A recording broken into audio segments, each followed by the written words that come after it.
Let's make a stitch pattern on the knitting loom. This is the Beehive Waffle stitch. It is a lovely stitch pattern with knits and purls and a knit one below. And we're gonna have a fun little trick with slip with the yarn in front of the peg. And I'm gonna teach you how to do that today. It will blow your mind. This is a lovely stitch pattern. It has a little bit of a stretch to it. It actually looks like a purled brioche stitch, and it just has a wonderful back to it. I really enjoy the reverse.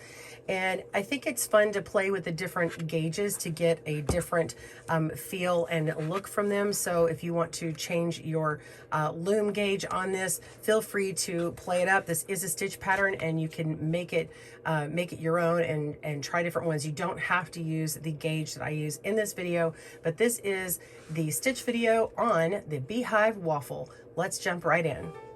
Welcome to GoodKnit Kisses. We're all about helping you stitch your love and love your stitches.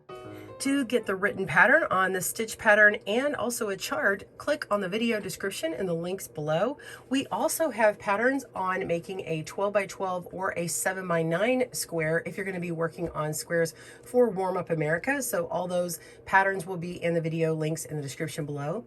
If you are right or left-handed, we have a video for you. You're right, go click on the video description below to get the link for those. Go ahead and cast on. Our multiple is a multiple of 2 plus 3. So just make sure you have an odd number of stitches. That will work out just fine.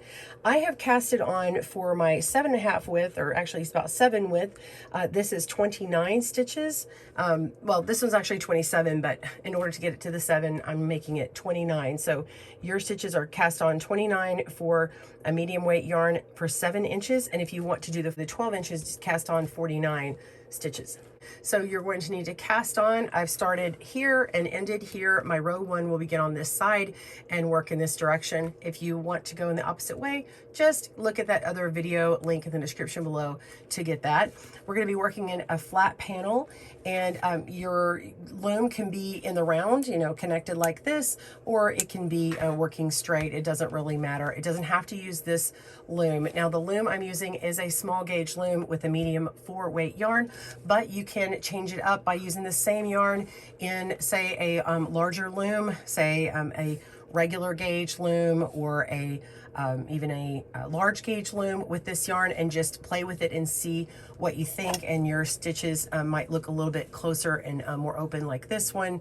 I mean, similar to compared to this, not closer. So just kind of play with it, but the gauges that are listed in my pattern are going to be with using the 3/8 small gauge loom and the medium weight yarn. This is a 4-row repeat, and because you cannot see your stitches kind of zigzagging over with this without this loom blocking it, it's easier when you put your work down to leave off one of the rows unfinished so you know which row you're about to complete. That would be my big tip before you even begin to learn this stitch. So you'll see that I'm actually going to complete this row here. This is actually my row 4, and this is what it looks like when you're completing it. So my tip to you before we even begin is, if you'll leave your row 2 or 4 unfinished and leave at that point, then you'll know where you are when you pick back up, whether that's in 20 minutes from a restroom break, or, you know, in 2 weeks because you put the project down for a while. All right, let's begin row 1. So row 1, you're going to put the yarn below the peg and go ahead and purl 1. So we just pull up a loop and take off the old loop and place the new one on, and then pull that up. So now we're going to slip with the yarn in front of the peg, and all we do is just simply put the yarn in front. And that's really it. And then you're going to move on to the next stitch. Here we're just going to purl another stitch. So our 3rd peg in, we're going to purl, take the old off, put the new on, and pull it. So you're just going to continue across that way. So really you just ignore that stitch and just keep your yarn in front and purl every other stitch. This row begins and ends with a purl 1 with these slip with the yarn in front of the peg stitches here, and that will set those stitches up for our next row where we're going to knit 1 below on those. So continue on this row, pause your video, and I will meet you back for row 2. See you soon. Row 2 is super easy. You're simply knitting all of these stitches, and where you see 2 stitches on the same peg, you're going to be knitting those 2 stitches together. Now, first you're going to start off by knitting 1, and then you knit these 2 or work these 2 stitches together. Now, it is not a knit 2 together. You're actually knitting 1 below. You're knitting 1 stitch below because we had reserved 1 stitch from the row before on there, and it just makes it so much easier rather than you know, working a whole row in purl and then placing it back onto the loom. So it actually goes really fast once you get going. So go ahead and work all these stitches so we only have 1 stitch on every peg. Pause your video and I'll meet you for round or row 3. See you soon. Row 3, we're going to start by purling 2. So purl 1 and purl 2. There's the second one. All right, and now you're going to repeat as you did before on row 1. You're going to slip with the yarn in front of the peg and then purl 1. So you're just purling every other stitch just as we did before. And you're gonna go until you have 3 stitches left. Pause your video and I will see you at that point. See you soon. All right, last 3 stitches, we're slipping with the yarn in front of the peg and then purl the last 2 stitches.